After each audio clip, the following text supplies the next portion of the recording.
Hello and welcome everybody, welcome to the Hopes Academy. Once again आप सभी लोगों का स्वागत है। तो स्टूडेंट्स, जैसा कि आपने थंबनेल में देखा होगा कि आज हम लोग सैम्पल पेपर का डिस्कशन करने वाले हैं। आपका एग्ज़ाम मंडे यानी 11 मार्च 2024 को आपका केमिस्ट्री का एग्ज़ाम है और मैं आपको डैम श्योर कह रहा हूँ कि सैम्पल पेपर के डिस्कशन हम करेंगे और इससे हम एक अच्छा आइडिया ले पाएंगे और नॉट ओनली सैम्पल पेपर, उससे रिलेटेड और क्या पूछा जाएगा, किस चैप्टर से क्या पूछा जाएगा, अगर वो रिलेटेड सवाल पूछ रहा है तो उस पर हम डिस्कशन करेंगे। सो स्टूडेंट्स, आपको इस पोर्शन पर क्वेश्चन दिखेगा स्क्रीन पर और मैं यहाँ उसका प्रॉपर सोल्यूशन बनाऊंगा। सो आपको क्या करना है, जब क्वेश्चन दिखेगा तो फर्स्ट ऑफ ऑल आपको वीडियो को पॉज करके एक बार क्वेश्चन को अटेम्प्ट करना है।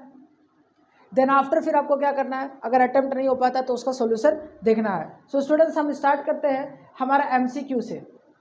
सबसे पहला अगर आप पढ़िए जरा ध्यान से, क्वेश्चन में लिखा है कि choose the correct option of the following during the electrolysis of lead bromide, molten lead bromide, that means PbBr2। इसका अगर हम इलेक्ट्रोलाइसिस करते हैं, ठीक है, करेंगे। अगर इलेक्ट्रोलाइसिस करते हैं तो reddish brown fumes of bromine evolve होता है। वेरी गुड, ब्राउन कलर का ब्रोमीन इवॉल्व होगा, ठीक है। और हमसे क्या बोल रहा है, evolve which of the following could be the electrodes. Electrodes क्या होगा, तो मेरी बात ध्यान से सुनिए कि अगर हम इलेक्ट्रोड्स की बात करते हैं तो इनर्ट इलेक्ट्रोड्स होगा। कौन सा इलेक्ट्रोड्स होगा, इनर्ट इलेक्ट्रोड्स होगा। और इनर्ट इलेक्ट्रोड्स में ऑप्शन नंबर जो है वो सी दिखेगा। सी क्या है, दैट इज ग्रेफाइट। याद रखिएगा कि हम क्या देखेंगे कि इनर्ट इलेक्ट्रोड्स होगा। इनर्ट इलेक्ट्रोड्स वो इलेक्ट्रोड्स होता है जो रिएक्शन में पार्टिसिपेट नहीं करता है, वो इलेक्ट्रोड जो रिएक्शन में पार्टिसिपेट नहीं करता है। सो दैट मीन्स हमारा जो आंसर होगा वो क्या होगा, ग्रेफाइट। ग्रेफाइट जो होगा वो हमारा कैथोड पर भी होगा और ग्रेफाइट ही हमारा एनोड पर भी होगा, ठीक है। किसी भी मोल्टेन क्लोराइड को अगर हम रिएक्ट कराते हैं तो वहां पर हम जो यूज करेंगे वो इलेक्ट्रोड इनर्ट होगा। ओके, क्लियर है। अगला क्वेश्चन पे चलते हैं। क्या है सेकंड नंबर क्वेश्चन कि when barium chloride react with X, जब एक बेरियम क्लोराइड को X के साथ रिएक्ट करते हैं तो गिव्स क्या देता है, जरा ध्यान से देखिए। Gives sodium chloride and a white PPT of Y।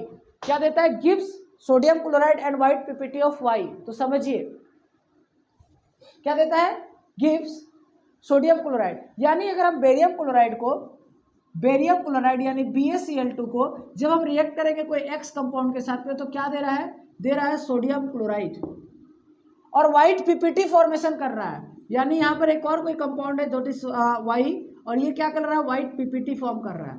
White PPT form कर रहा है। PPT का मतलब होता है प्रेसिपिटेट। सो नाउ स्टूडेंट, समझने वाली बात क्या है, जरा ध्यान से समझिएगा कि ये BaCl2 और ये X है। सबसे पहले अगर हम बात समझे तो यहाँ पर ये Ba से हट करके Na आ गया है। इसका मतलब ये जो कंपाउंड होगा वो Na तो होगा, ये तो पक्का फिक्स है। अब इसमें से ऑप्शन देखते हैं कौन सा Na दिख रहा है। तो हमारे जो ऑप्शंस है उसमें लिख रहा है X is a compound of sodium sulphate, X is a compound of sodium bisulphate and Y is a BaSO4 and it is a displacement reaction. तो देखिए कहीं पर भी अगर हम कंपाउंड का फॉर्मेशन करेंगे तो हाइड्रोजन नहीं आता है। इसका मतलब ये होगा सोडियम सल्फेट Na2SO4, और जब ये Na2SO4 होगा तो देखिए ये Ba, जैसे हम लिखे BaCl2 प्लस हमने लिखा Na2SO4, गौर से देखिएगा तो होता क्या है, ये Ba यानी ये कैटाइनिक पार्ट Ba2 प्लस और Cl minus Na2 plus SO4 minus, यहाँ पर इन दोनों कैटायन एनायन का फॉर्मेशन होकर NaCl बना और इन दोनों कैटायन एनायन का फॉर्मेशन होकर के क्या बनेगा, BaSO4।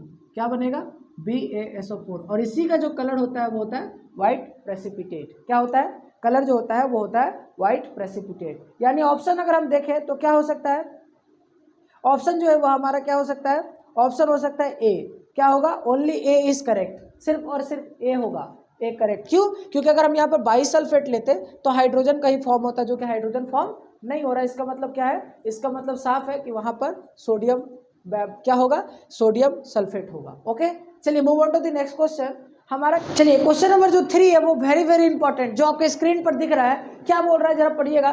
For deriving the formula of the first member of carboxylic acid the value of N will be। अब देखिए इससे रिलेटेड सवाल जो है वो थोड़ा अलग भी आ सकता है। सवाल अलग क्या आएगा, जरा ध्यान से देखिए।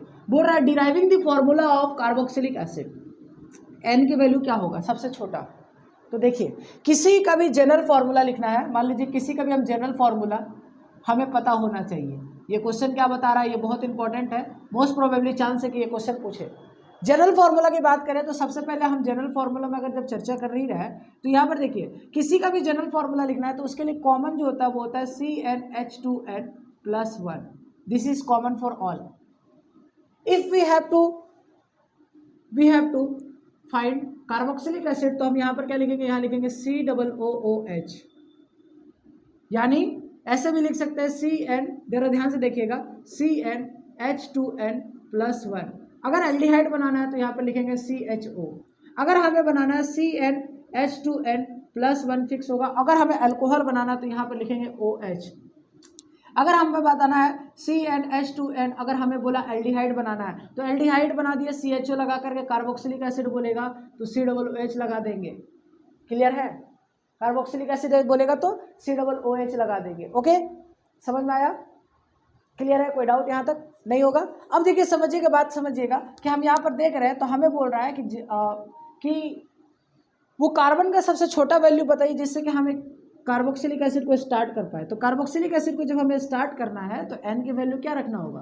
तो देखिए हमें सिर्फ n के वैल्यू हम जब 0 रखेंगे तो यहाँ क्या आ जाएगा, C0 H2n+1 था यहाँ पर, तो यहाँ पर हो जाएगा H 2 × 0 +1 COOH। और now we can see here कि ये जो पार्ट है ये क्या हो गया, सिर्फ और सिर्फ H बच गया और यहाँ COOH आ गया और ये सबसे छोटा हो जाएगा। सिमिलरली अगर एल्डिहाइड का पूछता तो एल्डिहाइड का सबसे छोटा क्या होगा, हम n के वैल्यू 0 रखेंगे। यानी यहाँ पर आने वाला कंपाउंड में अगर कार्बन आ जाता है तो इसमें जो वैल्यू होगा वो सबसे छोटा होगा। तो क्या हो जाएगा, C0H 2 × 0 +1 CHO और नाउ यहाँ से दिखेगा HCHO, दैट इज कॉल्ड, इसको हम लोग क्या बोलते हैं, इसको बोलेंगे फॉर्मेल्डिहाइड। इसको क्या बोलेंगे, फॉर्मेल्डिहाइड। ठीक है, मैं बहुत इंपॉर्टेंट क्वेश्चन डिस्कस कर रहा हूँ। इसको बोलेंगे फॉर्मेल्डिहाइड और इसको बोलते हैं फॉर्मिक एसिड। क्या बोलते हैं, इसको बोलते हैं फॉर्मिक एसिड। और अगर IUPAC नेम की बात करें तो इसका स्ट्रक्चर बनाइए। देखिए स्ट्रक्चर हम जब बनाएंगे तो क्या हो जाएगा, HC+OH, इसको हम लोग क्या बोलेंगे, इसको हम लोग बोलेंगे इसका हम लोग क्या बोलेंगे, एक कार्बन है तो बोलेंगे myth, carbon carbon single bond N होगा और यहाँ पर क्या हो जाएगा, मिथेन अल। और इसका क्या नाम हो जाएगा, इसका अगर हम स्ट्रक्चर बनाए तो C डबल बॉन्ड O और OH और H। और लोग यहाँ अक्सर मिस्टेक कर जाते हैं। क्या मिस्टेक करते हैं, जरा ध्यान समझिएगा। यहाँ पर एक कार्बन है तो लिखेंगे मिथ और यहाँ पर लिखेंगे AN और यहाँ पर देखिए जब भी एक कंपाउंड में C डबल बॉन्ड O और OH एक ही कार्बन पर लगा होगा तो ये ओइक एसिड होगा, यानी ये कार्बोक्सिलिक एसिड इसमें फंक्शनल ग्रुप प्रेजेंट है। तो मैंने कितने सारी चीज़ें चर्चा कर दिया कि अगर किसी भी कंपाउंड का अगर हम बात करें तो हमने उसे जनरल फार्मूला याद रखना है। अगर जब जनरल फार्मूला की चर्चा कर ही रहे हैं तो याद रखिए कि CnH2n+2 अल्केन का होता है। अल्केन का क्या होगा, CnH2n+2। अल्कीन का क्या होगा, अल्कीन का होगा CnH2n। और अल्काइन का क्या होगा, अल्काइन का होगा CnH2n-2। और नाउ स्टूडेंट जरा फोकस होकर के समझिए, अगर हम बातों को समझें तो इसमें जो कार्बन होता है वो कार्बन 1 से स्टार्ट हो सकता है, इन दोनों में कार्बन 2 से स्टार्ट होता है। और यहीं से एक सवाल आता है कि व्हाट इज होमोलोगस सीरीज। बहुत इंपॉर्टेंट सवाल है जिसको आप कर लीजिएगा, होमोलोगस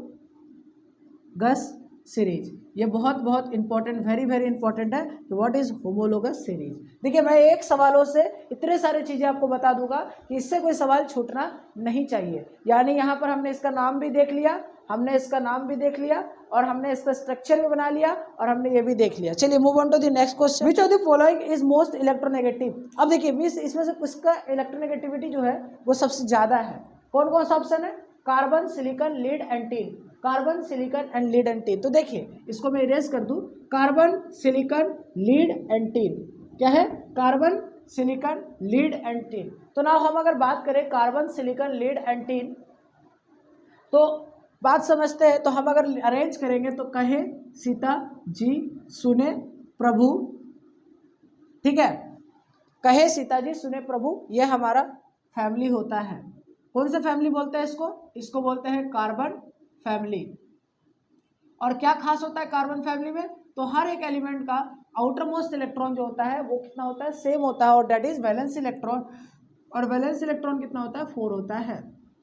सो नाउ अगर हम बात समझे तो यहाँ पर देखिए कि जैसे जैसे टॉप टू बॉटम जाएंगे तो इलेक्ट्रोनेगेटिविटी क्या होता है, टॉप टू बॉटम जाने पर इलेक्ट्रोनेगेटिविटी जो होता है वो क्या होता है, एज अगर most electronegative decreases moving down the group. जब हम टॉप टू बॉटम जाएंगे तो इलेक्ट्रोनेगेटिविटी क्या होता है, डिक्रीज करता है। तो उस हिसाब से हमें क्वेश्चन में क्या पूछ रहा था, हमें पूछ रहा था कौन मोस्ट इलेक्ट्रोनेगेटिव है। तो यानी जब हम टॉप टू बॉटम जाएंगे तो इलेक्ट्रोनेगेटिविटी डिक्रीज करता है, दैट मीन्स इसका मतलब साफ है कि कार्बन का इलेक्ट्रोनेगेटिविटी सबसे ज्यादा होगा, धीरे धीरे धीरे धीरे कम हो रहा है। तो आंसर क्या हो जाएगा, आंसर हो जाएगा कार्बन। यानी हमें यहाँ से एक और प्रॉपर्टी समझ आया कि टॉप टू बॉटम जाने पर इलेक्ट्रोनेगेटिविटी जो होता है वो डिक्रीज करता है। Got a my point?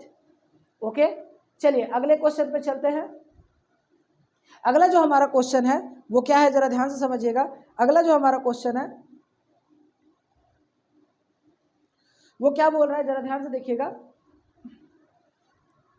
Question number 9 पे आते हैं। अब थोड़ा सीरियस हो जाता है क्योंकि अब थोड़ा धीरे धीरे जो है वो लेवल अपवर्ड की तरफ जा रहा है। तो बोल रहा है यहाँ क्वेश्चन क्या बोल रहा है, क्वेश्चन जरा देखिएगा। बोल रहा है विच of the following is the functional group, in which of the following functional in which of the following compound OH is the functional group. इनमें से किस कंपाउंड में OH फंक्शनल ग्रुप है। तो हमें पता है कि OH का मतलब क्या होता है, वी नो डैट, हम क्या जानते हैं कि अगर OH है तो इसका मतलब है कि अल्कोहल होगा।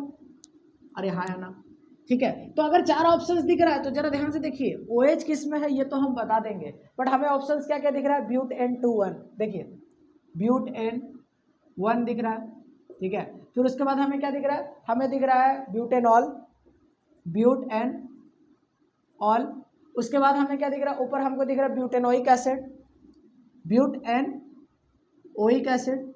और उसके बाद हमें जो दिख रहा है वो दिख रहा है ब्यूटेनअल, ब्यूटेनअल। तो नाउ हम यहाँ पर देख पाएंगे कि ONE किसका फंक्शनल, ONE है तो इसका मतलब इसमें क्या होगा, कीटोन होगा। OL है तो इसका मतलब अल्कोहल होगा। ओइक एसिड लगा है इसका मतलब कार्बोक्सिलिक एसिड होगा। और अगर हम बात समझे AL लगा है तो मतलब एल्डिहाइड होगा। अब हमें एक बात और ध्यान से समझना है स्टूडेंट, कीटोन होगा तो उसका स्ट्रक्चर कैसा होगा, डबल बॉन्ड O होगा। अल्कोहल है तो उसका स्ट्रक्चर होगा OH होगा। कार्बोक्सिलिक एसिड है तो COOH होगा। और एल्डिहाइड है तो CHO होगा। ये आपको याद रखना है। देखिए अभी तक मैंने 2 सवाल किया है और दोनों ही आपको इस चैप्टर से देखने को मिल गया है। मतलब ये ऑर्गेनिक केमिस्ट्री से सवाल आपको देखने को मिलेगा, मोस्ट प्रोबेबली ज़्यादा चांस है। अगला जो बोल रहा है देखिए अभी आपको हमने बताया था ना फॉर्मिक एसिड, पूछ दिया अगला सवाल। देखिए जरा स्क्रीन पर, formic acid react with concentrated sulphuric acid two gives. जब एक फॉर्मिक एसिड को कंसंट्रेटेड सल्फ्यूरिक एसिड के साथ रिएक्ट करता है तो क्या फॉर्म करेगा। देखिए फॉर्मिक एसिड का फॉर्मूला क्या होता है, HCHO। जब हम इसको रिएक्ट कराएंगे किसके साथ में, कंसंट्रेटेड H2SO4 के साथ में। तो मेरी बात ध्यान से सुनिए, कंसंट्रेटेड H2SO4 इसको आप देख लीजिएगा, ये ऑर्गेनिक केमिस्ट्री का बहुत बढ़िया क्वेश्चन है। कंसंट्रेटेड सल्फ्यूरिक एसिड जो होता है वो होता है डिहाइड्रेटिक एजेंट।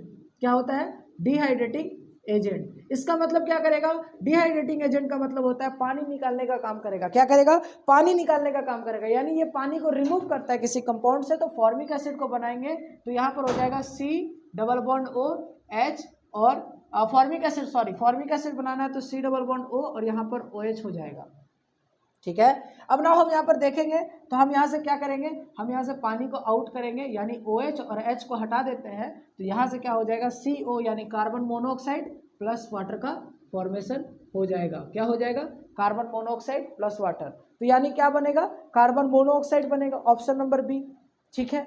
चलिए अगला सवाल, empirical formula of the organic compound CH2O is the molecular formula क्या होगा, it's molecular formula will be. Very good, ये भी अच्छा सवाल है, जरा ध्यान से समझिएगा बातों को। देखिए अगर हम बात करें कोई भी हमारे पास फंक्शनल ग्रुप है, क्या बात कर रहे हैं, फंक्शनल ग्रुप है और हमसे पूछ रहा है कि इंपेरिकल फॉर्मूला दिया हुआ है, मॉलिक्यूलर फॉर्मूला बताइए। सो वी विल नो, हमें बहुत जानना जरूरी है कि इंपेरिकल फॉर्मूला और मॉलिक्यूलर फॉर्मूला क्या होता है। क्या आपको आइडिया है इंपेरिकल फॉर्मूला, मॉलिक्यूलर फॉर्मूला? सो देखिए इंपेरिकल फॉर्मूला और मॉलिक्यूलर फॉर्मूला पर मोल कॉन्सेप्ट का क्वेश्चन आएगा ही आएगा। ध्यान से देखिए, इंपेरिकल फॉर्मूला, मॉलिक्यूलर फॉर्मूला। इधर देखिए, इंपेरिकल फॉर्मूला किसी भी मॉलिक्यूलर फॉर्मूला का सिंपलेस्ट फॉर्म है। क्या है, सिंपलेस्ट फॉर्म है। यानी simplest form of any formula is known as, क्या बोलते हैं, simplest form of any formula, किसी भी फॉर्मूला का। अब नाउ अब आपको चेक करना है, ठीक है। अब हम ऑप्शंस के चेक करिए, ऑप्शंस क्या क्या लिखा हुआ है। पहला लिखा हुआ है C2H2O2, पहला ऑप्शन। दूसरा ऑप्शन क्या है, दूसरा ऑप्शन है C2H4O। तीसरा ऑप्शन क्या है C3H6O। एंड चौथा ऑप्शन क्या दिया है, चौथा ऑप्शन जो दिया वो दिया हुआ है C6H12O6, C6H12O6। इन चारों ऑप्शन में से हम चारों में से सबका ये कुछ ना कुछ, सबका कुछ ना कुछ फॉर्मूला, हम सबको एम्पेरिकल फॉर्मूला बनाते हैं। इसमें 2 2 2 कॉमन कर लिए तो ये हो जाएगा CHO। क्या ये ऑप्शन यही क्वेश्चन में नहीं, हमें क्या बनाना है, हमें बनाना है CH2O, तो ये तो नहीं होगा। फिर से देखिए, इसमें कोई नंबर कॉमन है नहीं है, कोई कॉमन नहीं है, तो ये खुद एक एम्पेरिकल फॉर्मूला मैच ही नहीं होगा। इसमें कुछ कॉमन हो पाएगा नहीं, तो ये भी नहीं होगा। इसमें कुछ कॉमन है, यस 6 हमें कॉमन दिख रहा है ना, हम जब 6 को कॉमन कर लेंगे तो ये जाएगा CH2O और यहाँ पर हम लिख देंगे 6, तो इसके अंदर जो लिखा है यही वाला ऑप्शन है, तो इसका मतलब है कि ऑप्शन नंबर डी होगा। गॉट इट, क्लियर है। चलिए ना अगले सवाल पर चलते हैं। अगला सवाल हमारा क्या बोल रहा है, देखिएगा जरा ध्यान से। The percentage of oxygen in the compound CH2O, CH2O में हमें परसेंटेज ऑफ द कंपाउंड बताना है, इसमें ऑक्सीजन का परसेंटेज बताना है। देखिए किसी भी पर्टिकुलर कंपाउंड का अगर हमें परसेंटेज यानी परसेंटेज ऑफ ऑक्सीजन निकालना है, इसका मतलब mass of oxygen, mass of oxygen in this formula divided by total mass, total mass. So mass of oxygen in this formula क्या हो जाएगा, सबसे पहले तो हमें टोटल मास निकालिए। टोटल मास हो जाएगा sir carbon 1 × 12 plus 2 × hydrogen plus 1 × 16। यहाँ पर डिवाइड कर देंगे, नीचे कितना आ जाएगा, ये आ रहा है 12 + 2 और ये दैट इज आ रहा है 12 + 2 + 16 दैट इज आ जाएगा 30। नीचे रख देंगे 30। कार्बन इसमें कितना, ऑक्सीजन कितना है 1, तो और एक ऑक्सीजन का मास कितना होता है 60। इंटू कर देंगे, परसेंटेज निकालना तो 100 का मल्टीप्लाई कर देते हैं। हम यहाँ से 0 से 0 काटेंगे तो आंसर आ जाएगा 160/3 और 160/3 दैट इज 53.33। कौन सा ऑप्शन दिख रहा है 53.33, ऑप्शन नंबर सी। अगले कंपाउंड में बढ़ते हैं, ठीक है, अगले क्वेश्चन पे बढ़ते हैं। अगला क्वेश्चन बोल रहा है element X was an exposure in moist air turns reddish brown and a new compound Y is form. एक नया कंपाउंड Y फॉर्म होगा तो वो X और Y क्या होगा। देखिए ये बहुत इंपॉर्टेंट सवाल है, एक ब्राउन फ्यूम्स का हो गया, ये सारे सवाल जो है, ये सब सवाल जो है बहुत इंपॉर्टेंट है। किसी कौन से मेटल है जिसको अगर हम ऑक्सीजन के प्रेजेंस में यानी ओपन एयर में रख देते हैं तो वो रेडिश ब्राउन कलर में चेंज हो जाता है। तो हमें पता है कि जब हम आयरन को ऑक्सीजन के साथ रिएक्ट कर देंगे तो फॉर्म हो जाता है Fe2O3, तो यानी X तो हमारा X होगा और ये आयरन ऑक्साइड का फॉर्मेशन हो जाएगा, ये हमारा Y होगा। तो option number Fe2O3 option number हमारा क्या दिख रहा है ए, ठीक है। चलिए अगला क्वेश्चन में बढ़ते हैं, क्वेश्चन नंबर 14।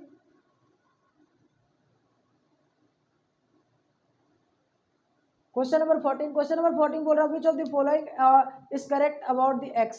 एक्स के बारे में क्या करेक्ट है, तो एक्स का एटॉमिक नंबर क्या दिया हुआ है, एटॉमिक नंबर 18 दिया हुआ। अब जरा ध्यान से देखिए, अगर हम एटॉमिक नंबर 18 की बात करें तो पीरियोडिक टेबल से क्या क्या क्वेश्चंस पूछा जा सकता है, क्या क्या क्वेश्चंस हमसे पीरियोडिक टेबल में पूछा जा सकता है, वो यहाँ देखिए।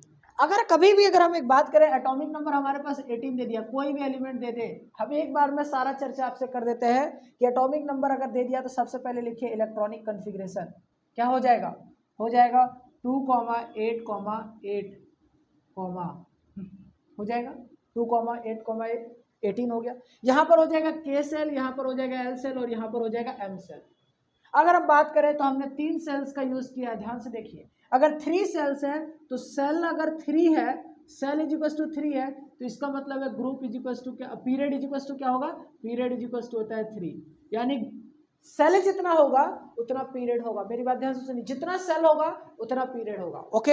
अब ना अगर हम बात करें ग्रुप का तो देखिए ग्रुप निकालने का तरीका है कि वैलेंस इलेक्ट्रॉन को देखिए, किसको देखिए, वैलेंस इलेक्ट्रॉन को। अगर वैलेंस इलेक्ट्रॉन 1 और 2 है तो वही होगा ग्रुप नंबर, और अगर 3 से ज्यादा होता है या 3 होता है तो उसमें 10 ऐड कर देंगे। यहाँ कितना है 8, मैंने क्या बोला, आउटर मोस्ट इलेक्ट्रॉन जो होगा वो 2 से ज़्यादा होता है तो 10 ऐड कर देना ग्रुप में, यानी आउटर मोस्ट इलेक्ट्रॉन 8 है, यानी वैलेंस इलेक्ट्रॉन 8 है तो इसमें 10 ऐड कर देंगे, दैट इज ग्रुप 18। और ग्रुप 18 क्या होता है? Group 18 is known as inert gas. क्या बोलते हैं? Group 18 is known as inert gas. अब जरा बातों को समझिए कि ग्रुप 1 को क्या बोलते हैं? ग्रुप 1 को बोलते हैं alkali metal.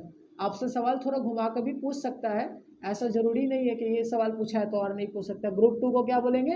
Alkaline earth metal, alkaline earth metal. Group 13 को क्या बोलते हैं? ग्रुप 13 को बोलते हैं बोरॉन फैमिली, बोरॉन फैमिली। 14 को क्या बोलेंगे?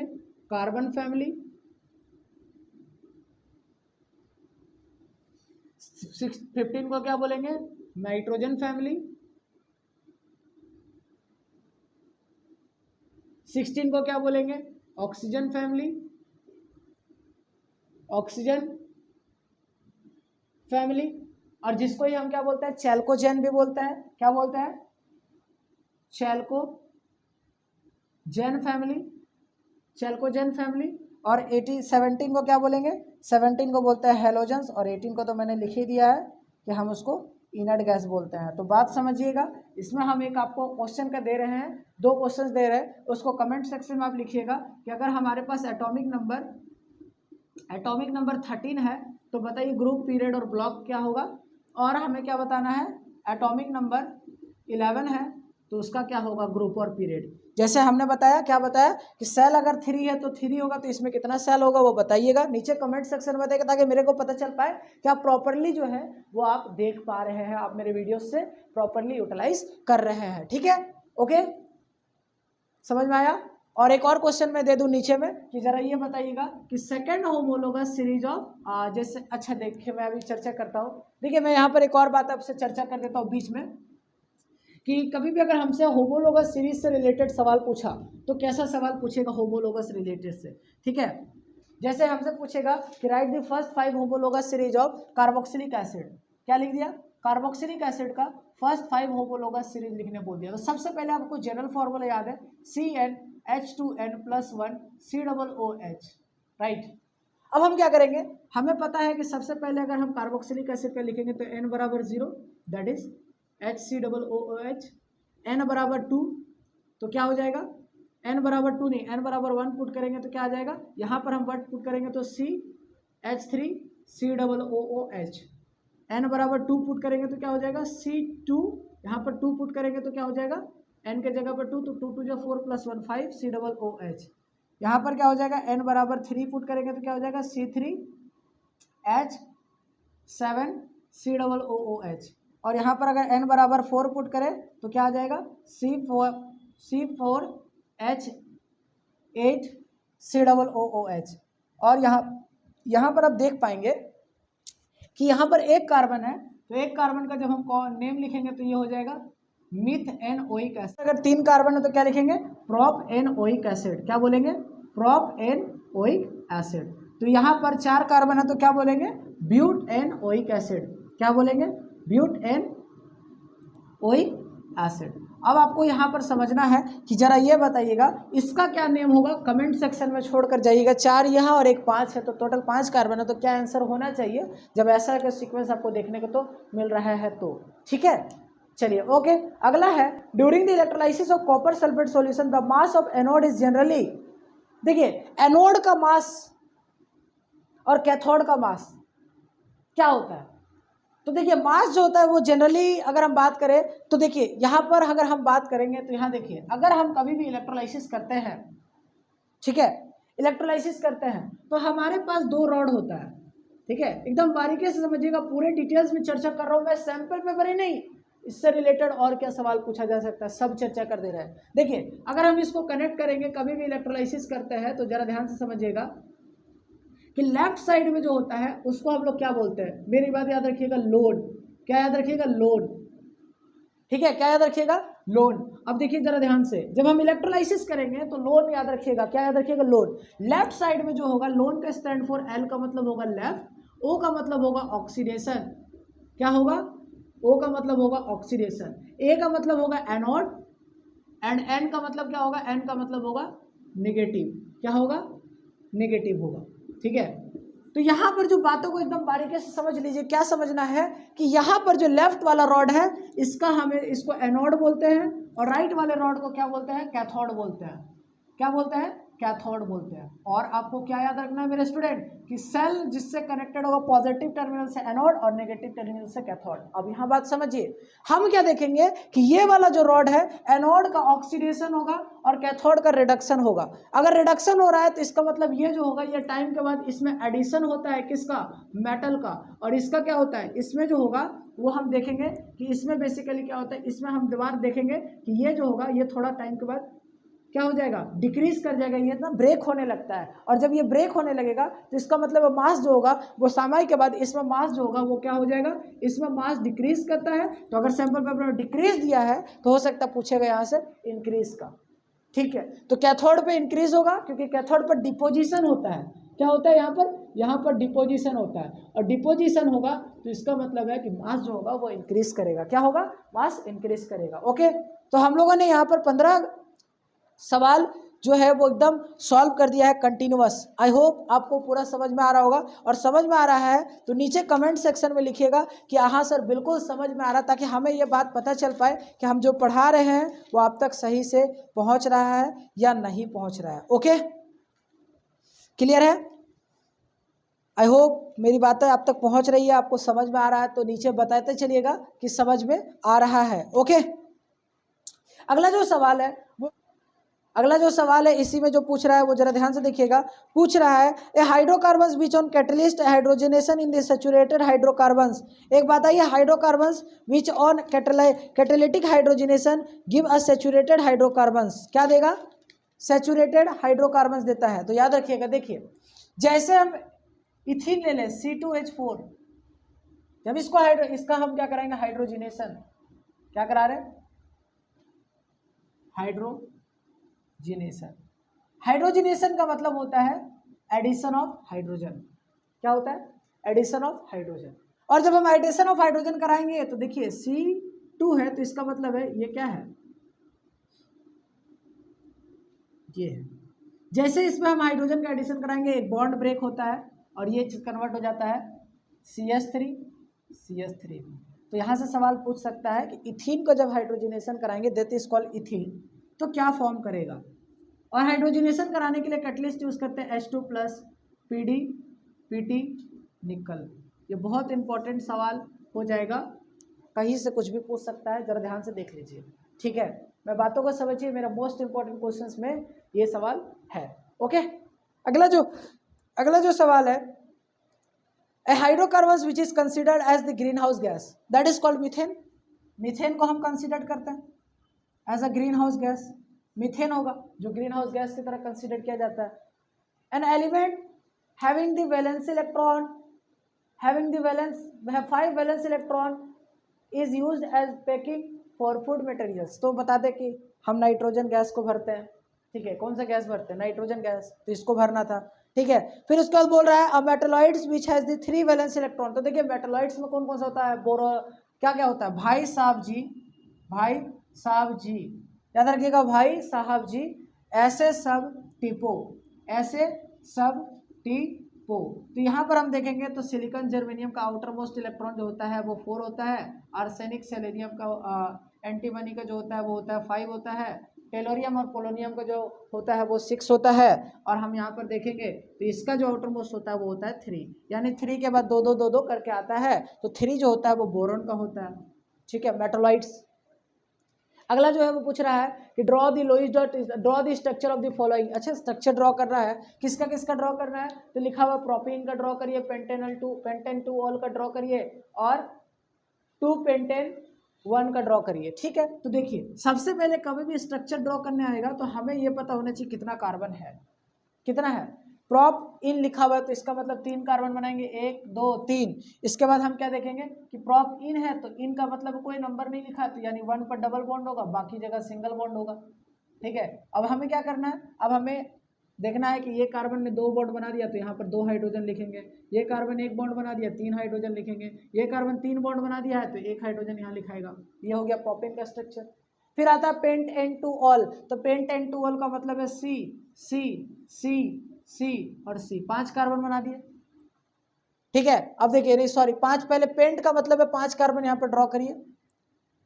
जैसे क्या लिखा है, पेंट एन, क्या लिखा है, पेंट एन टू ऑल। तो देखिए सबसे पहले यहाँ पर बात समझिएगा, सबसे पहले हमें देखना है पेंट मतलब हो गया 5 कार्बन, ए एन का मतलब हो गया कार्बन, हर कार्बन के बीच में सिंगल बॉन्ड होगा, सिंगल सिंगल सिंगल सिंगल, हर कार्बन के बीच में सिंगल बॉन्ड होगा ना। अगर हम बात समझे और थोड़ा गहराई से तो क्या लिखा है, ए एन हो गया, उसके बाद है 2 पर ओ एल है, यानी इधर से अगर हम देखें तो 1 और 2 पे ओ एल यानी ओ एच लग गया।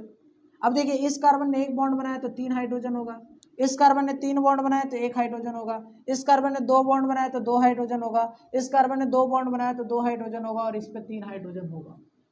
इसके बाद अगला जो स्ट्रक्चर बोल रहा है वो बोल रहा है पेंट एन टू वन, यानी क्या बोल रहा है, पेंट एन टू वन। अब देखिए यहाँ पर इसको अगर हम बनाएंगे तो सबसे पहले यहाँ पर वर्ड रूट चेक करेंगे, 5 है तो 5 बना दिए,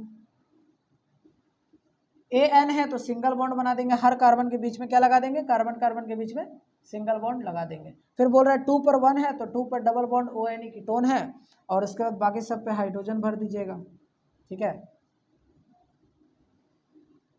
ठीक है, यहाँ पर हाइड्रोजन भर देंगे। तो ये हमारा हो गया, ये हमारा हो गया सेक्शन, यहाँ पर इस पे हाइड्रोजन नहीं होगा, सॉरी इस पे हाइड्रोजन नहीं होगा। ये हमारा इसी के साथ हमारा यहाँ पर जो सेक्शन ए है उसका अंतिम छोर पर आ चुका है। 5 का हमने ए बना दिया है। अब हमें देखना है कि सेक्शन ए का लास्ट क्वेश्चन जो देखना है वो देखना है क्या, CH3 CH2, ठीक है, CH3 CH2, फिर यहाँ लिखा है CH2, यहाँ पर लिखा है C डबल बॉन्ड O, और यहाँ पर लिख दिया OH। ये हमारा कंपाउंड है, इसका नाम बताना है। अनदर क्वेश्चन क्या है, CH3 C, ऊपर CH3 नीचे CH3, ठीक है। उसके बाद हमारे पास क्या है, CH3 के बाद यहाँ पर CH2, यहाँ पर CH2 दिखाई दे रहा है, CH3 CH3 CH2 CH2, and उसके सॉरी यहाँ पर क्या लिखा है, यहाँ पर ऊपर में लिख दिया CH2 C2H5, और सामने में क्या लिखा हुआ है, सामने लिखा हुआ है CH2OH। ओके, अब ना वो समझिएगा, हम क्या करेंगे, लॉन्गेस्ट कार्बन चेन सेलेक्ट करेंगे। तो ये हमारा हो गया लॉन्गेस्ट कार्बन चेन सेलेक्ट। हम उधर से नंबरिंग करना स्टार्ट करेंगे, इधर साइड से फंक्शनल ग्रुप हो, इधर से तो 1 2 3 4 5। तो ये ब्रांच है, ये ब्रांच है, और ये भी ब्रांच है। इस ब्रांच का क्या नाम होगा, इस ब्रांच का नाम होगा इथाइल, ETHY है। इस ब्रांच का नाम होगा मिथाइल, इस ब्रांच का नाम होगा मिथाइल। और नाउ अगर हम नंबरिंग करें तो 1 2 3 4 5, तो सबसे पहले हम अल्फ़ाबेटिकल के अकॉर्डिंग ई को लिखेंगे, तो क्या हो जाएगा 2 इथाइल, फिर हो जाएगा 4,4 डाई मिथाइल। उसके बाद हम क्या लिखेंगे, वर्ड रूट लिखेंगे, 5 कार्बन के लिए क्या लिखेंगे, पेंट, और ANE, कार्बन कार्बन के बीच में सिंगल बॉन्ड है।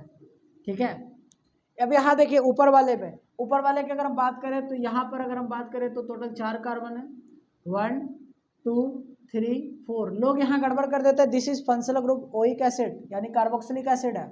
ऐसा लोग करते हैं कि इसको कीटोन और इसको अल्कोहल बना लेते हैं, ऐसा नहीं होता है। तो यहाँ पर 4 कार्बन है तो 4 कार्बन के लिए लिखेंगे ब्यूट, कार्बन कार्बन के बीच में सिंगल बॉन्ड है तो एन, और 1 पर लगा हुआ ओइक एसिड, तो 1 पर ओइक एसिड लगा देंगे।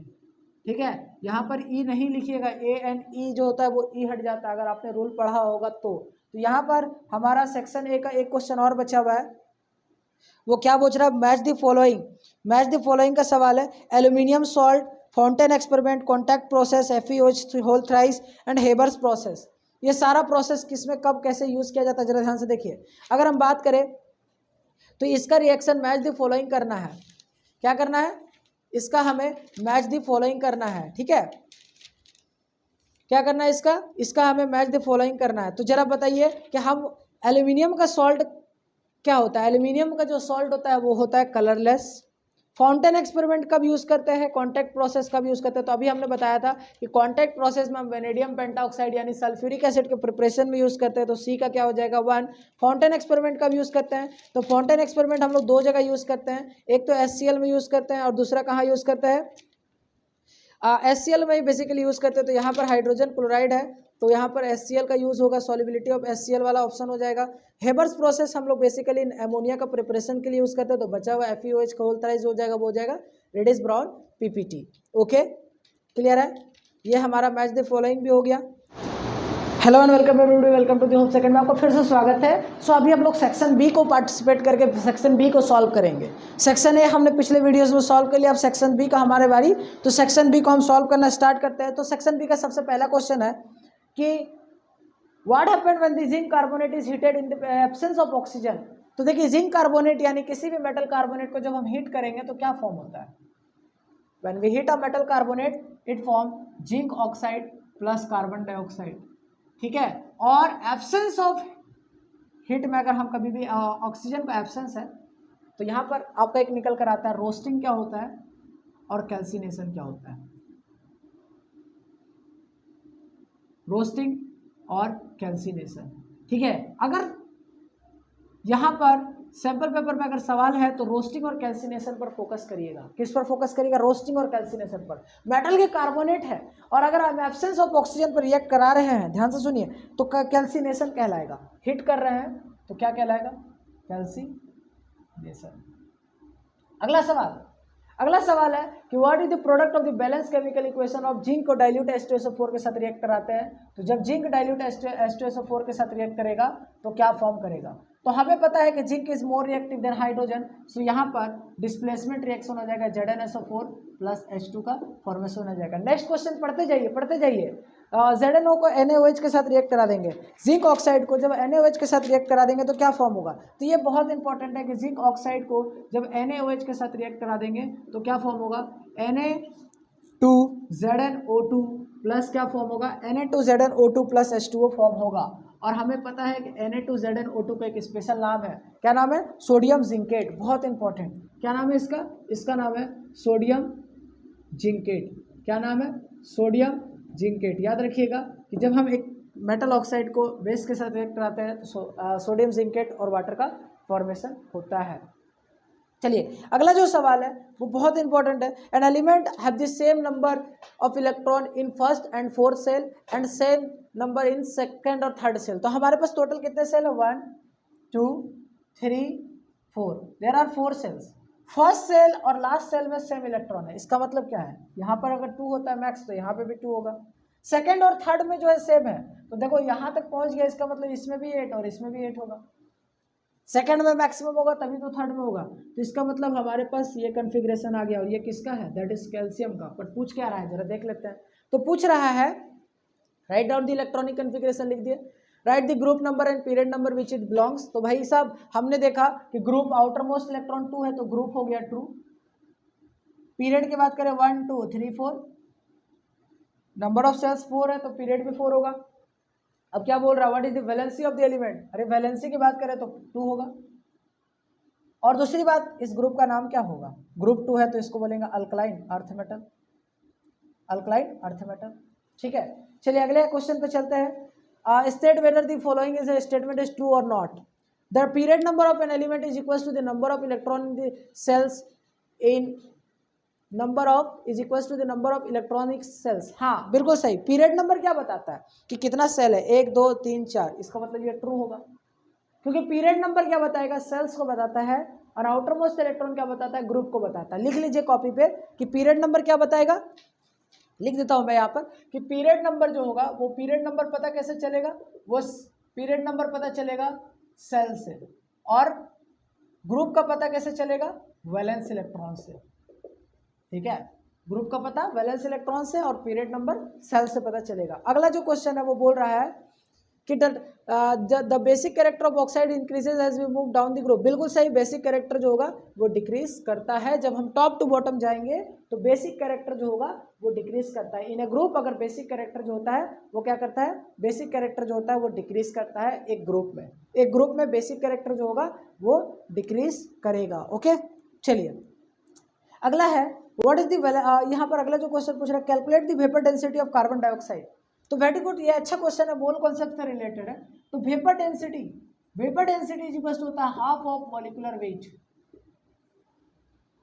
यानी मॉलिक्यूलर वेट जितना भी होगा वेपर डेंसिटी उसका हाफ होता है। So that means carbon dioxide का अगर मॉलिक्यूलर वेट की बात करें तो वो कितना आएगा जरा देखिए 12 plus 36 that is 12 plus oxygen का कितना हो जाएगा 32 दैट इज 44।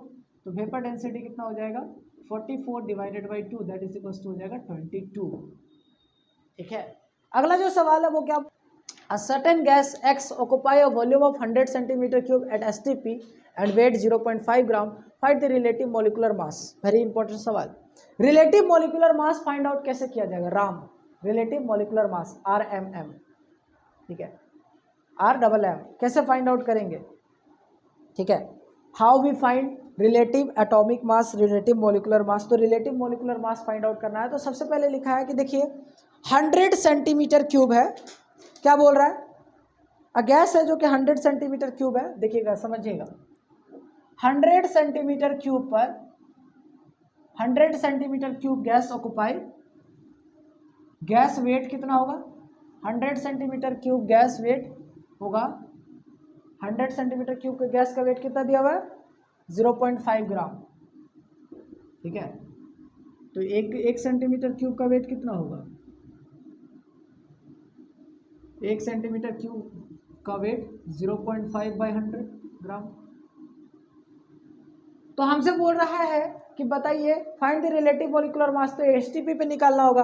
तो एसटीपी पर अगर हम बात करें तो एसटीपी पर कितना हो जाएगा, एसटीपी पर अगर हम बात करें तो रिलेटिव मॉलिक्यूलर मास, तो यानी हम एसटीपी पे बात करें तो 222400 सेंटीमीटर क्यूब यानी CC cubic centimetre gas occupy कितना करेगा, गैस ऑक्युपाई 0.5 बाई 100 इंटू 22.4400। तो यहाँ से 2 0 कटेगा, एक पॉइंट हटाएंगे, यहाँ पर इसको मल्टीप्लाई कर लीजिएगा, आंसर जो आएगा वो कितना आएगा, हम यहाँ पर देख पा रहे हैं कि 5/2 है तो यानी 1/2 होगा, ये कितना आ जाएगा 112 ग्राम। यानी अगर हम बात करें रिलेटिव मॉलिक्यूलर मास जो हो जाएगा वो, अगर हम एसटीपी पे बात करें एट एसटीपी एंड वेट 0.5, तो रिलेटिव मॉलिक्यूलर मास कितना हो जाएगा, रिलेटिव मॉलिक्यूलर मास 112 ग्राम आ जाएगा। क्लियर है, 112 ग्राम आ जाएगा। Okay, got it. अगला जो सवाल है वो बोल रहा है give the balance chemical equation of lead nitrate with dilute sulphuric acid. That is important, very very important. Lead nitrate PbNO3 का होल ट्वाइस को हम लोग रिएक्ट करा रहे हैं डाइल्यूट एसिड के साथ। किसके साथ, डाइल्यूट एसिड। और डाइल्यूट एसिड क्या है, डाइल्यूट सल्फ्यूरिक एसिड। ठीक है, इसका रिएक्शन पहले लिखिए, इसका रिएक्शन क्या होगा बताइएगा। दूसरा जो है हमारा सवाल है, दूसरा हमारा सवाल क्या बोल रहा है, magnesium carbonate with hydrochloric acid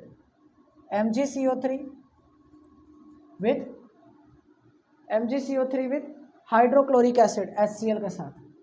ठीक है, तीसरा जो सवाल है, तीसरा भी है क्या, हाँ, calcium carbide calcium nitrate CaNO3 का होल ट्वाइस को जब हम हीट करेंगे तो क्या फॉर्म करेगा, दैट्स इंपॉर्टेंट।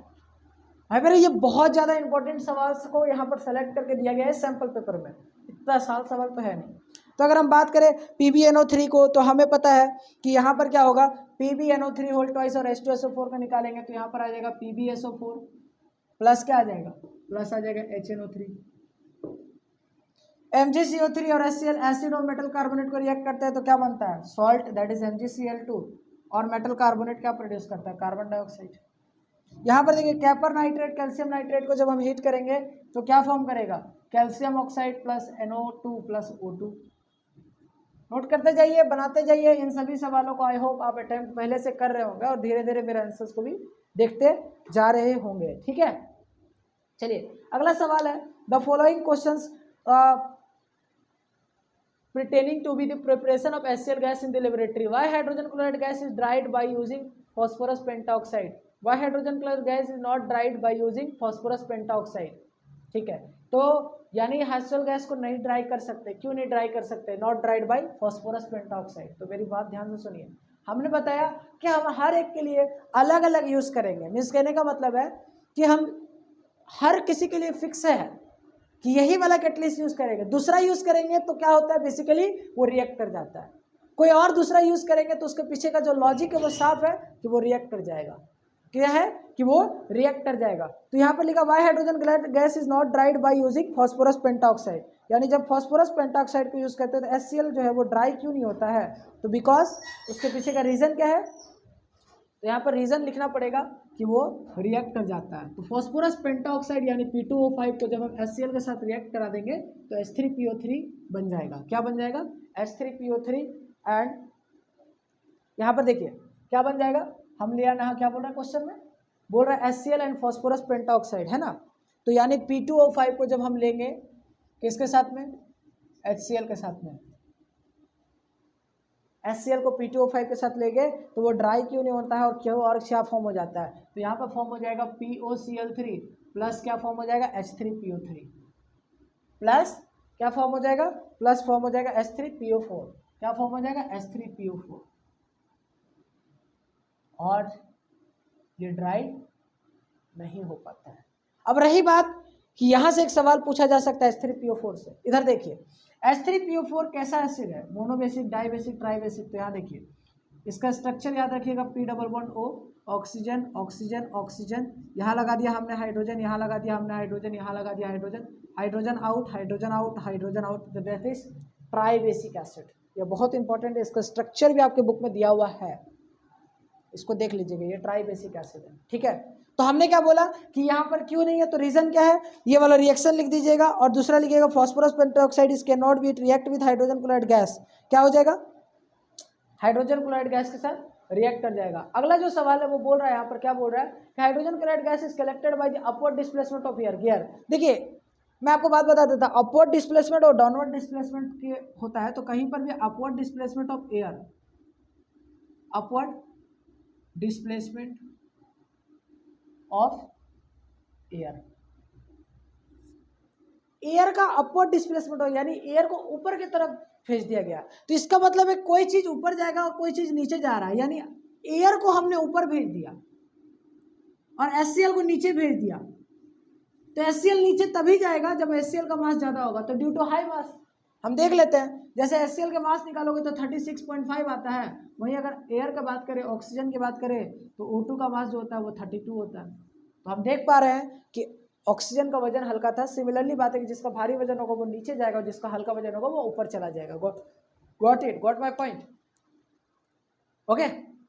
अगला है state and relevant observation when dilute nitric acid is added to magnesium powder. जब एक डाइल्यूट नाइट्रिक एसिड को मैग्नीशियम पाउडर, में बार बार कह रहा हूँ डाइल्यूट और कंसंट्रेटेड पर फोकस करिएगा, जब मैग्नीशियम पाउडर के साथ डाइल्यूट एसिड को रिएक्ट करा रहे हैं तो magnesium is a metal and acid, acid और मेटल रिएक्ट करता है तो क्या बनाता है, हमें पता है salt plus water, sorry salt plus hydrogen, यानी मैग्नीशियम पाउडर लेंगे, माजी Mg पाउडर लेंगे और इसको अगर हम रिएक्ट कराएंगे HCl के साथ में तो क्या बनाएगा, बनाएगा MgCl2 प्लस क्या बनाएगा, प्लस प्रोड्यूस करेगा H2 gas. So simple, so easy, magnesium chloride plus hydrogen gas, okay. Right the balance chemical equation for the observation, तो लिख दिया हमने, और क्या लिखा, रिलेवेंट ऑब्जर्वेशन, क्या ऑब्जर्वेशन दिखेगा, तो जब भी हम एक एसिड और एक मेटल को रिएक्ट कराते हैं तो सॉल्ट प्लस हाइड्रोजन तो निकलता ही है, साथ में यहाँ पर हमें क्या देखने को मिलेगा, क्या देखने को मिलेगा कि यहाँ पर कैचे जो होगा, यहाँ पर नाइट्रिक एसिड और magnesium powder, hydrogen gas is liberated, which जो हाइड्रोजन गैस लिबरेट होगा, ये जो हाइड्रोजन गैस यहाँ से एरो लगा लीजिएगा, लिबरेट हो रहा है, और ये जो होगा ये जब एयर से रिएक्ट करता है कैचेस फायर, ठीक है, ये क्या करेगा, जब when it react with air and form and catches fire, क्या फायर कर कैच कर लेगा, मतलब आग लग जाएगा। हाइड्रोजन जो गैस रिलीज होता है ना एसिड और मेटल रिएक्ट होने पे, जो हाइड्रोजन गैस, वो आग लग जाता है, ठीक है, वो कैच फायर कैच करता है। तो लिख लीजिएगा, क्या लिखिएगा, लिख लीजिएगा कि when nitric acid is react with magnesium, when, sorry मैंने यहाँ पर मिस्टेक कर दिया ना एक सेकेंड, यहाँ पर मैंने मिस्टेक कर दिया, सॉरी, मैंने HCl के साथ रिएक्शन कर दिया, सॉरी, मैग्नीशियम नाइट्रेट यहाँ पर HNO3 के साथ रिएक्शन होगा तो क्या बनाएगा, MgNO3 का whole twice plus hydrogen gas, magnesium nitrate plus hydrogen gas, और ये जो हाइड्रोजन गैस रिलीज होगा ये कैच कर लेता है फायर। अभी इसको बैलेंस कर लीजिएगा, 2HNO3 हो जाएगा, ठीक है, ओके। तो ये क्या कर लेता है, कैच फायर्स, तो लिखेंगे react with powder, hydrogen gas is liberated with catch fire as it is form, जैसे ही फॉर्म होता है तो कैच फायर होता है, फायर कैच कर लेता है, ठीक है, इट कैचेस फायर, ओके। चलिए अगला जो है वो क्या बोल रहा है, name the gas release based on the following observation, well calcium hydroxide and ammonium chloride, calcium hydroxide यानी CaOH का होल ट्वाइस को रिएक्ट कराते हैं किसके साथ में, it react with when ammonium chloride NH4Cl, ammonium chloride. जब एमोनियम क्लोराइड के साथ रिएक्ट करेगा तो क्या फॉर्म करेगा, बहुत इंपॉर्टेंट सवाल है। ये वाला चैप्टर के लास्ट में मैं बार बार कह रहा हूँ कि एसिड्स का जितना भी चैप्टर उसके लास्ट में कुछ रिएक्शंस दिया उन पे फोकस ज़्यादा करिएगा, क्योंकि उसका कोई लॉजिक बहुत कम होता है। कैल्शियम हाइड्रोक्साइड NaNH4Cl, तो क्या फॉर्म करेगा, यहाँ से तुम्हारा फॉर्म हो जाएगा, एक तो अमोनिया गैस फॉर्म होगा, NH4Cl से क्या हो जाएगा, एक एमोनिया गैस फॉर्म होगा, और यहाँ पर कैल्शियम हाइड्रोक्साइड और NH3 में से क्या फॉर्म होगा, एक तो यहाँ पर पानी का फॉर्मेशन होगा एंड दूसरा क्या फॉर्म होगा, और फॉर्म होगा CaCl2, कैल्शियम क्लोराइड। क्या फॉर्म होगा, कैल्शियम क्लोराइड। अगला जो बोल रहा है वो बोल रहा है कैल्शियम कार्बाइड में जब हम पानी को डाल देंगे यानी CaC2 को डाल देंगे तो यहाँ पर पानी को डाल देंगे तो क्या फॉर्म होगा, और that is the preparation of, ये प्रिपरेशन ऑफ हाइड्रोकार्बन्स के चैप्टर में है, यानी तुम्हारा ऑर्गेनिक केमिस्ट्री के चैप्टर में, और ये प्रिपरेशन ऑफ अल्काइन होता है। जरा ध्यान से देखिए, C�BC कैल्शियम को जब हम रिएक्ट कराएंगे तो ये क्या होता है, यहाँ से इथाइन का फॉर्मेशन करता है। किसका फॉर्मेशन करता है, इथाइन का, और साथ में क्या निकालेगा, कैल्शियम हाइड्रोक्साइड, इथाइन का फॉर्मेशन करेगा। दैट्स ए इंपॉर्टेंट क्वेश्चन, ठीक है, मेरी बात ध्यान से सुनिए। पेरना टू सब्सटेंस P, एक पेरना ने सब्सटेंस ऑक्सीडाइज, अगला क्वेश्चन जो देख रहे हैं वो पढ़ रहा हूं मैं, जरा ध्यान से सुनिएगा। प्रेरणा टूक अ सब्सटेंस P, एक सब्सटेंस लिया P and oxide of group 2, यानी ग्रुप 2 का वो ऑक्साइड है, ठीक है, इन अ टेस्ट ट्यूब, मतलब वो एक टेस्ट ट्यूब में ली है, प्रेरणा ने एक सब्सटेंस लिया जो कि ऑक्साइड है, किसका, ग्रुप 2 का, कोई एलिमेंट का, हो सकता है बेरिलियम, मैग्नीशियम, कैल्शियम, किसी का भी हो सकता है, ठीक है, किसका हो सकता है, beryllium, magnesium, calcium, strontium, barium, किसी का भी हो सकता है। बट आगे बोल रहा है P is used intensively in the cement industry, cement industry में यूज करते हैं, यानी वो कहीं ना कहीं कैल्शियम से रिलेटेड होगा, क्योंकि आगे लिख भी रहा है कि is present in the bones, bones में प्रेजेंट होता है, बोन्स में कैल्शियम प्रेजेंट होता है, यानी वो जो पेरना ने सब्सटेंस लिया है वो P सब्सटेंस ऑक्साइड है कैल्शियम का। तो इसका मतलब है कि हमसे पूछ क्या रहा है, आगे देखते हैं, वो पूछ रहा है नेम द कंपाउंड P, ओहो भाई मेरे ये बहुत आसान सवाल, कैल्शियम ऑक्साइड होगा। अब क्या बोल रहा है, name the compound Q on mention in the nature also, ने अब क्या बोल रहा है कि इसको हमने ऑन ट्रीटेड विद वाटर, जब हम इसको वाटर के साथ रिएक्ट करा देंगे तो किसी भी मेटल ऑक्साइड को पानी के साथ रिएक्शन कराते हैं तो वो फॉर्म करता है इसका हाइड्रोक्साइड, यानी कैल्शियम ऑक्साइड को पानी के साथ रिएक्शन करेंगे तो कैल्शियम हाइड्रोक्साइड को, जब कैल्शियम ऑक्साइड को पानी के साथ रिएक्शन करेंगे तो कैल्शियम हाइड्रोक्साइड बनाएगा, क्या बनाएगा, कैल्शियम हाइड्रो ऑक्साइड बनाएगा, और प्लस क्या निकालेगा, प्लस के हीट निकालेगा, और जब ये हीट निकालेगा तो इसके पूछ रहा है कि जरा ये बताइए कि reaction involve, right the chemical reaction involve and the nature, nature बताइए P, कि हमने क्या देखा, नेचर क्या होगा, तो भाई मेरे अगर कहीं पर भी हीट निकल रहा है तो इसका मतलब इसका नेचर जो होगा वो क्या होगा, एक्सोथर्मिक होगा, क्या होगा, एक्सोथर्मिक। वो रिएक्शन जिसमें से हीट को निकाला जाता है, निकलता है, वो रिएक्शन कहलाता है एक्सोथर्मिक, क्या कहलाता है, exothermic. Okay,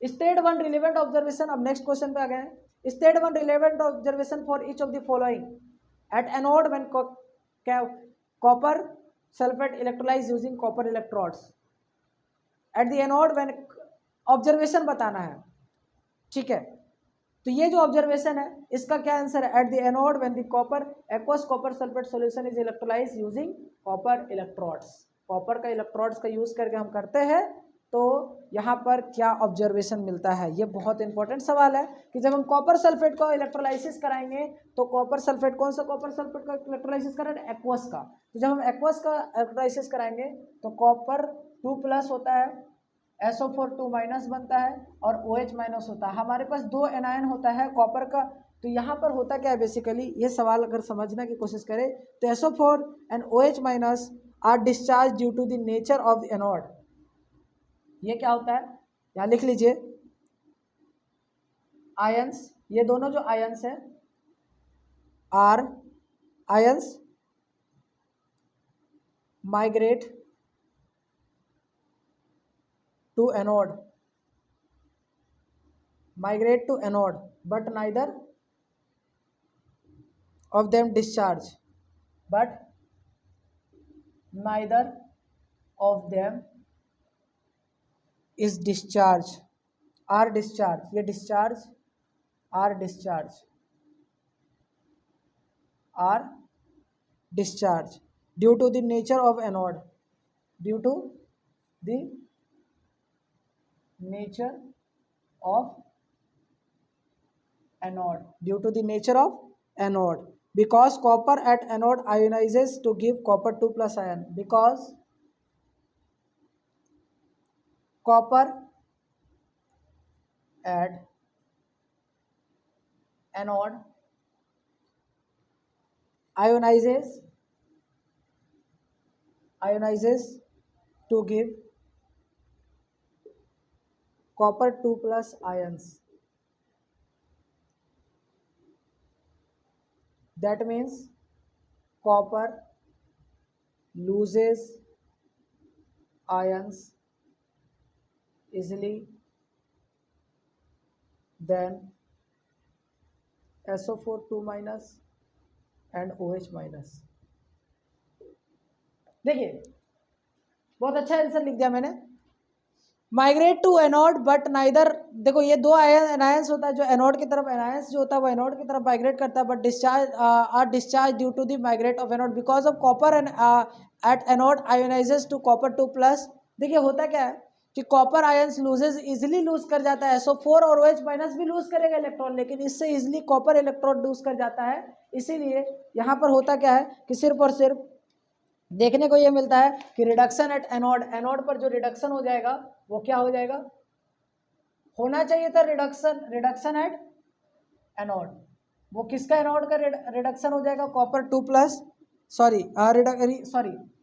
reaction at anode, reaction at anode क्या हो जाएगा, कॉपर जो है वो कॉपर 2 प्लस 2 इलेक्ट्रॉन। मेरी बात ध्यान से समझिएगा, अगर समझ जाएंगे तो कान हो जाएगा। कह रहा हूँ मैं साफ कि रिएक्शन एनोड पर या तो SO4 2 माइनस होना चाहिए था या OH माइनस होना चाहिए था, बट होता है कॉपर 2 प्लस। कॉपर जो है वो कॉपर 2 प्लस में आयोनाइज हो जाता है। क्यों? उसके पीछे का जो रीज़न है वो ये है कि एनोड पर जो है ये दोनों में से क्यों नहीं जा पाता, कि इससे इजीली कॉपर इलेक्ट्रॉन लूज कर देता है। ठीक है, ओके। अब आता है ethyl alcohol vaporizes in pass through the tube containing alumina. अच्छा, इथाइल अल्कोहल का मतलब है C2H5OH। जब इसको एल्यूमिना में डाल देंगे यानी Al2O3 में डाल देंगे, क्या है C2H5 है, C2H5OH इथाइल अल्कोहल। इसको जब एल्यूमिना में डाल देंगे तो क्या होगा, जब इसको हम एल्यूमिना में डाल देंगे एल्यूमिना में इथाइल अल्कोहल को, तो ये किस में चेंज हो जाएगा, तो एल्यूमिना हमें पता है कि जो काम ये किस में चेंज हो जाएगा, ये चेंज हो जाएगा C2H, किस में चेंज हो जाएगा C2H4 में, और यहां से वाटर निकल जाएगा। ये क्या करता है, ये बेसिकली एलिमिनेशन करता है। क्या करता है देखिए, CH2 यहाँ पर OH और यहाँ पर H, यहाँ से अभी क्या है, डिहाइड्रेटिंग एजेंट ही है। Ethene is bubbled in solution of bromine और टेट्राक्लोराइड, लिखा है ethene is bubbled through a solution of bromine in tetrachloromethane. मतलब क्या बोल रहा है कि when ethene is bubbled through a solution of bromine in tetrachloride the colour of the bromine is disappear due to formation of ethylene bromide. देखिए ethene का हम क्या कराएंगे, इथीन का हम टेट्राक्लोरो मीथेन बना दे रहे हैं। ठीक है, ethene is bubbled through a solution of bromine इन टेट्राक्लोरो। देखिए होता क्या, इथीन ले लेते हैं, इथीन का मतलब है C2H4, ये इथीन है, इसमें हम डाल देंगे Br2CCl4। तो हमें पता है कि यहाँ जितना भी हाइड्रोजन है वो सब का सब हट जाएगा। That means carbon double bond carbon, ऊपर Br हो जाएगा, इथीन इस bubble through a solution of, हाँ ठीक है, Br2CCl4। तो इसका मतलब होगा क्या, देखिए यहाँ पर हाइड्रोजन रहेगा 2। देखिए होता क्या है कि अब यहाँ पर देखेंगे तो यहाँ हो जाएगा CH2, यहाँ हो जाएगा CH2, वो एक Br ऊपर से जुड़ता है, दूसरे Br नीचे से जुड़ता है। तो ये जो Br2 का जो कलर होता है ना, वो कलर जो हो जाता है वो खत्म हो जाता है। मेरी बात ध्यान से सुनिए, इसमें होता क्या है, Br2 का जो कलर होगा वो ethene bubble through a solution of Br2, तो the colour of the bromine disappear due to formation of ethylene bromide, due to formation of, ये क्या फॉर्म कर गया, ये फॉर्म कर गया इथाइलिन ब्रोमाइड। क्या फॉर्म कर गया, इथाइलिन ब्रोमाइड। इसीलिए इथाइलिन ब्रोमाइड के फॉर्मेशन के वजह से इथिलीन का जो कलर Br2 का जो कलर होता है वो डिसअपेयर हो जाता है। तो इसमें क्या है कि Br2 colour disappear due to formation of ethylene bromide. Br2 का एक कलर होता है जो कि खत्म हो जाता है। ठीक है, क्लियर है। अगला जो सवाल है वो बोल रहा है एटॉमिक वेट और स्टोइकोमेट्री। ये तो थियोरेटिकल क्वेश्चन है। Calculate the vapour density of the gas. Calculate the vapor density of gas is the vapor density of the gas is 24. What would be the volume occupied 72 for? आप देखिए यहाँ पर ये जो सवाल है यहाँ पर क्या बोल रहा है कि एक वेपर डेंसिटी किसी गैस का 24 दिया हुआ है, तो बताइए कि जब वो 72 ग्राम होगा तो उसका वॉल्यूम कितना होगा।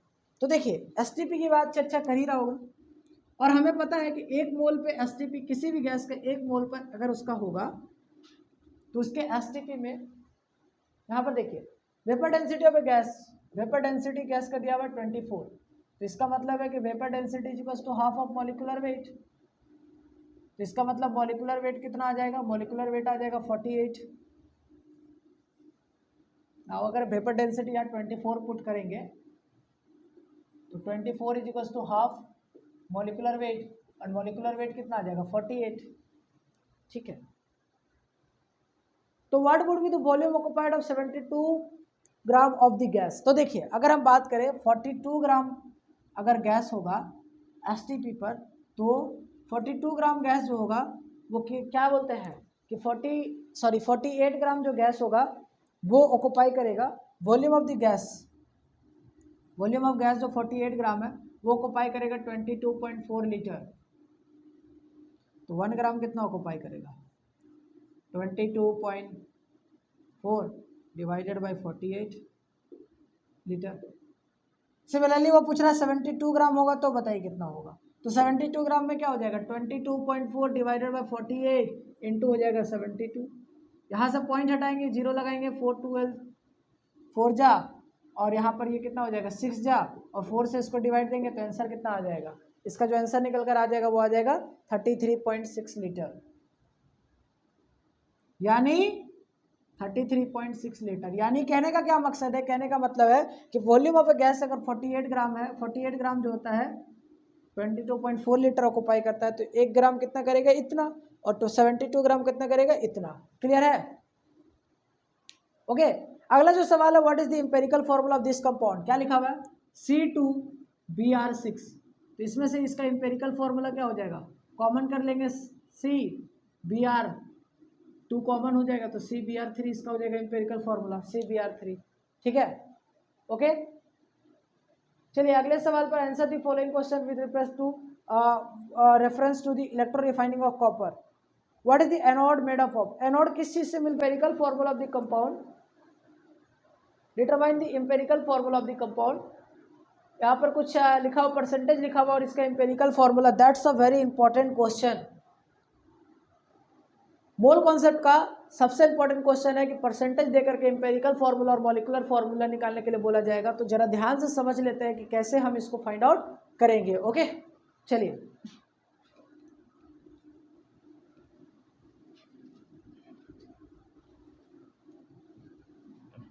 देखिए कैसे फाइंड आउट करेंगे। सबसे पहले हम एक चार्ट बनाएंगे। क्या बनाएंगे, चार्ट बनाएंगे। और नाउ हम चार्ट जब बनाते हैं तो जरा ध्यान से देखिएगा, यहाँ पर हम लिखेंगे एलिमेंट्स, यहाँ पर सबसे पहले लिखेंगे एलिमेंट्स, उसके बाद लिखेंगे परसेंटेज, उसके बाद लिखेंगे मास, उसके बाद लिखेंगे मास परसेंटेज रेशियो। रेशियो लिखेंगे, रेशियो इक्वल्स टू क्या होगा, mass by percentage by mass, percentage by mass. उसके बाद हम इसको लिखेंगे सिंपलेस्ट रेशियो में चेंज करेंगे। किस में चेंज करेंगे, सिंपलेस्ट रेशियो में, सिंपलेस्ट रेशियो। देखिए कैसे चेंज करते हैं, आराम से समझते हैं इसको, इसको बारीकी से समझ लेते हैं। ठीक है, हमारे पास क्या दिया हुआ, हमारे पास दिया हुआ सोडियम है, लिखते हैं। हमारे पास क्या दिया हुआ, सोडियम है, सल्फर है, सल्फर के बाद हमारे पास ऑक्सीजन दिया हुआ है। 3 एलिमेंट्स दिया हुआ है तो तीनों को लिख देंगे। फिर हम सोडियम का परसेंटेज लिखेंगे, दैट इज 29.11। सल्फर का जो है वो दिया हुआ 40.51 एंड ऑक्सीजन का जो दिया हुआ वो दिया हुआ है 30.38। मास की बात करें तो सोडियम का मास 23 होता है, सल्फर का मास 32 होता है एंड ऑक्सीजन का मास 16 होता है। एक सिंगल एटम का मास लिखना है, गलती नहीं होना चाहिए। फिर हम क्या करेंगे, इसे डिवाइड करेंगे। क्या करेंगे, परसेंटेज को मास से डिवाइड देंगे, तो यहाँ पर हो जाएगा 29.11 divided by 23, 40.51 divided by 32 and 30.38 divided by 16। हम इसे डिवाइड देंगे, और जब हम इसे डिवाइड देंगे तो 23 को अगर 29 से डिवाइड देंगे तो 1.26 आएगा। ठीक है,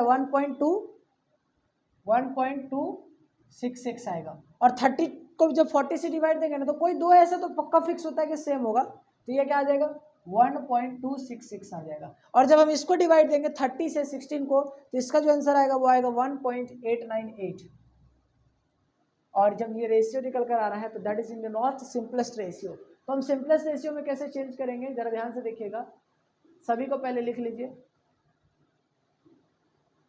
इनमें से सबसे छोटा नंबर कौन सा है 1.266, तो सबको डिवाइड दे दीजिएगा सबसे छोटा नंबर से। इन तीनों रेशियोज में से जो सबसे छोटा होगा उनसे डिवाइड दे दीजिएगा।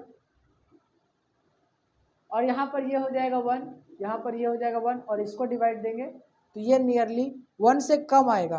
क्या आएगा, 1 से कम आएगा, दैट इज 1 से थोड़ा ज़्यादा आएगा। क्या आएगा, 1 से थोड़ा ज़्यादा आएगा, दैट इज 1.5 के बराबर आ रहा है। फिर से ये बराबर नहीं है, क्या है, फिर से बराबर नहीं है। तो इसको फिर पॉइंट हटाने के लिए क्या करेंगे, अब हम क्या करेंगे देखिएगा, 1.5 को 2 से मल्टीप्लाई कर देंगे, इसको भी 2 से कर देंगे और इसको भी 2 से कर देंगे, तो ये आ गया 2, ये आ गया 2 और ये हो जाएगा 3। यानी हमारा जो फॉर्मूला निकल कर आ रहा है उसमें Na कितना है 2, S कितना है 2 और ऑक्सीजन कितना है 3, तो Na2SO3, Na2SO3 ये क्या आ गया हमारा, ये आ गया empirical formula of the compound. क्या है, empirical formula of the compound Na2SO3, answer आ गया। ठीक है, ओके।